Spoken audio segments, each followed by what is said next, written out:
жажда одиночества.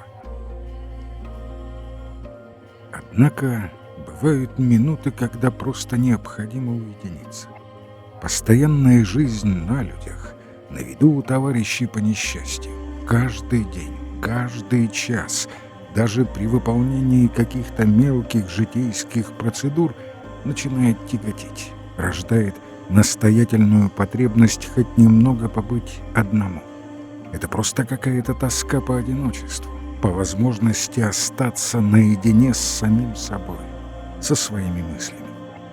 Когда меня уже в Баварии перевели в так называемый облегченный лагерь, где во время эпидемии сыпного тифа дали, наконец, работу врача, я иногда имел счастливую возможность хоть на несколько минут погружаться в такое одиночество.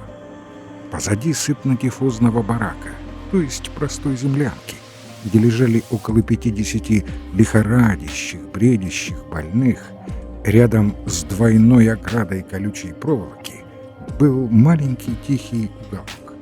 Там с помощью нескольких колышков и срубленных веток было устроено нечто вроде шалаша, куда каждый день отволакивали по полудюжине трупов из нашего маленького облегченного лагеря. В этом углу был люк подземного водопровода, прикрытый деревянным щитом. Вот туда-то я и приходил посидеть на этом щите в те минуты, когда мог оставить барак.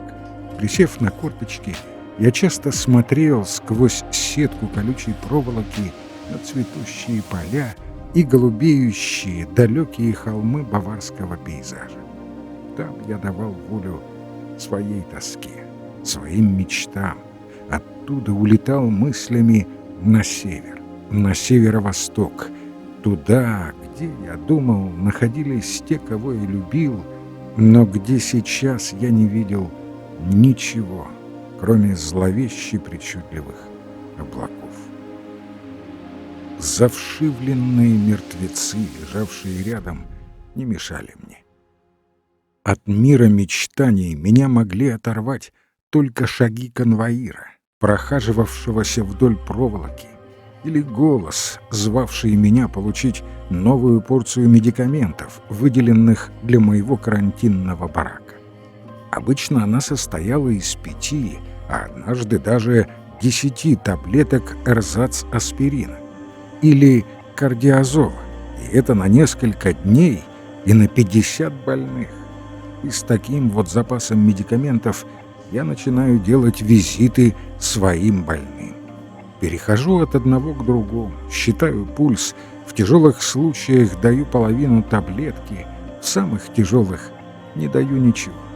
Ибо лекарства уже бесполезны, и надо экономить их для тех, кому они, может быть, еще могут помочь.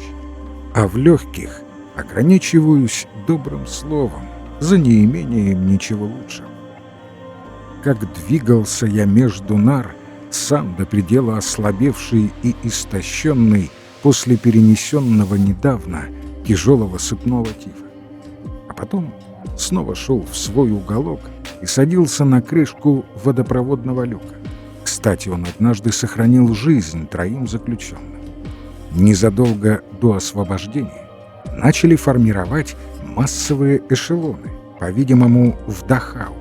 И эти 3, пытаясь избежать такой участи, спрятались от лагерного конвоя, обыскивавшего всю территорию, в моем люке. Я в эти волнующие минуты сидел на его крышке, внешне вполне спокойный, и старательно не замечал шнырявших вокруг конвоиров. В первый момент они, казалось, что-то заподозрили и хотели поднять крышку. Но я смотрел на них так чистосердечно, с такой сочувствующей миной, так невозмутимо бросал камешки, целясь в отверстие ограды, что они, задержав на мне взгляд, все-таки удалились. И скоро я смог сообщить туда, вниз, что главная опасность миновала.